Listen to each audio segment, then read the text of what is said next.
when I was a kid, I was sure I was going to do biomedical engineering, which was, I mean, since I was 5 years old, I was obsessed and passionate about getting people that were in wheelchairs to be able to actually go up staircases.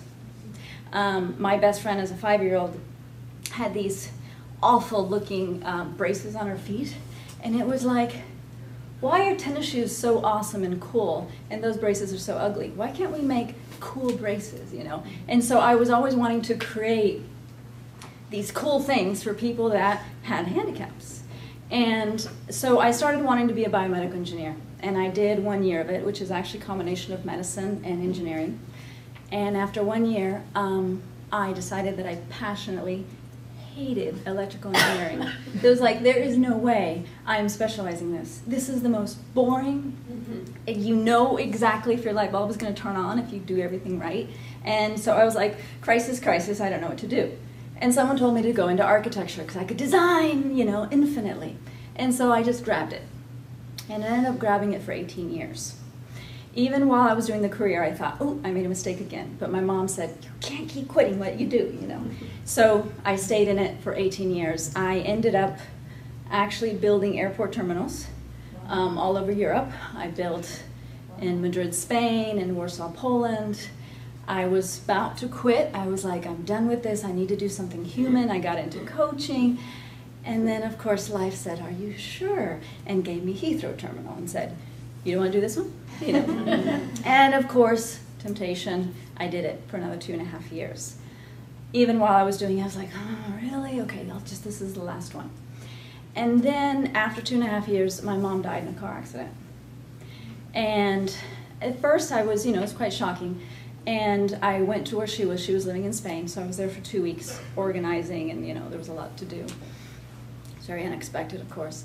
And during that time, actually, I had kept getting downloads of what, you know, that she was done. You know, what had happened in her life, what she had completed, which was very strange. You know, everyone's like, oh, poor you. And I'm like, I'm fine, actually. I'm fine. You know, I'm in, you know, trauma, but I was actually okay.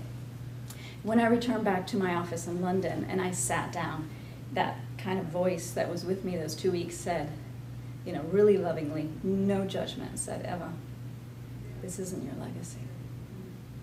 And it was like, oh, shoot. I knew it, you know. And so 2 weeks later, I requested, I said I wanted to quit. Because of my responsibility, I was the director of the architectural team doing the construction, I was required by contract to stay 4 more months. So since then, I have been searching for this legacy. And I began by studying transpersonal psychology on my own. I just took every single curriculum of any university, every book that's required by them, conferences, to figure out who the hell was that voice, you know. And then, because I was like, there's something inside that has this, you know, very, very clear, you know, where you're supposed to be going. I studied into that. Then I got into hypnosis. I got into neurolinguistic programming. I was just having a ball learning all this stuff. And then something practical kind of kicked in and said, Eva, you gotta kind of, you know, do something. You need to do something professionally. You can't just, you know, enjoy reading and studying all the time. So I decided to go into medical. I actually had a bit of a body crisis, and through a very long massage with a friend, all my dreams of when I was 5 years old came back. And I thought, oh, the medical. I forgot the medical component. So interesting enough, my mom's a medical librarian. You know, worked in a hospital all the time. My dad has been in hospitals in and out since, you know, I was about 13. So for me, a hospital is my backyard. So I was like, oh, okay, let's mix the two. So I began doing the medical hypnotherapy. I started studying anything and everything out there. And when I was doing it, I discovered just how powerful this stuff is, for example, for allergies. Like in one session, you can remove an allergy. And it was like, wait a minute, this isn't psychosomatic, this isn't pain management or positive thinking. We're actually physically making changes in the body. So I thought, what can I do, you know, that would really make a difference so that people know that this stuff works and it's not just for pain management and stuff. And I was probably a month just like, well, maybe I do arthritis, it's autoimmune.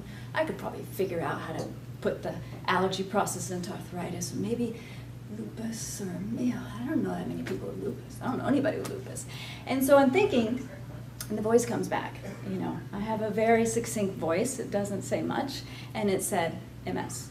And I said, what the hell is MS?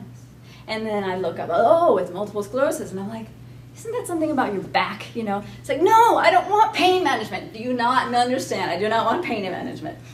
And then I'm like, why did I get the word MS? And of course I start investigating it further and I realize, oh, it's an autoimmune disease. And then I realize further, oh, I get to work with people in wheelchairs again. And then I decide, oh, yeah, I'm taking this one on. So I spent 2 years, I worked with 24 volunteers with MS to see if I can shift MS in the same ways you can shift an allergy. I took any other class I could. Anybody who said they knew something about autoimmune with hypnosis, with voice dialogue, with NLP, with therapy, I took their class. And I always talked about my project. And over, people and teachers and clients would come to say, I know someone who healed their MS through this work. And I would contact the therapist, I would contact the client, I would interview them. What did you do? And I did this project for 2 years. 15 people completed with me for 9 months. Of those 15 people, pain went down 50%, disability went down 30%. People with crutches were no longer using the crutches. I didn't get the success of allergies yet. Though now I can say I do have one of my MS clients now, which I still work privately with them, is completely symptom-free. And like a couple weeks ago, she calls me, she goes, they're all on, my symptoms are all on. And I'm like, oh, what am I getting into? And I called her, and she was having a life crisis, you know. It's like one of those things you don't want to do in public when everybody knows you. She did one of those things, you know, alcohol included. And so, of course, she was like, you know, and of course she was like, my life is over, everybody saw me, and I think it's on film, you know. So, you know, of course, all the same, you know. And so we slowly walked her back out of it, and I thought, I got it, you know. So since I finished the project, the MS project, a little more than a year ago, I've continued to work with people with MS, with lupus, psoriasis, warts, a lot of people with IBS, panic attacks. And allergies. Allergies, of course. I love allergies. Interesting. I love MS. Whenever someone calls me with MS, I'm like, I have another MS. You know, because like it's my background. You know.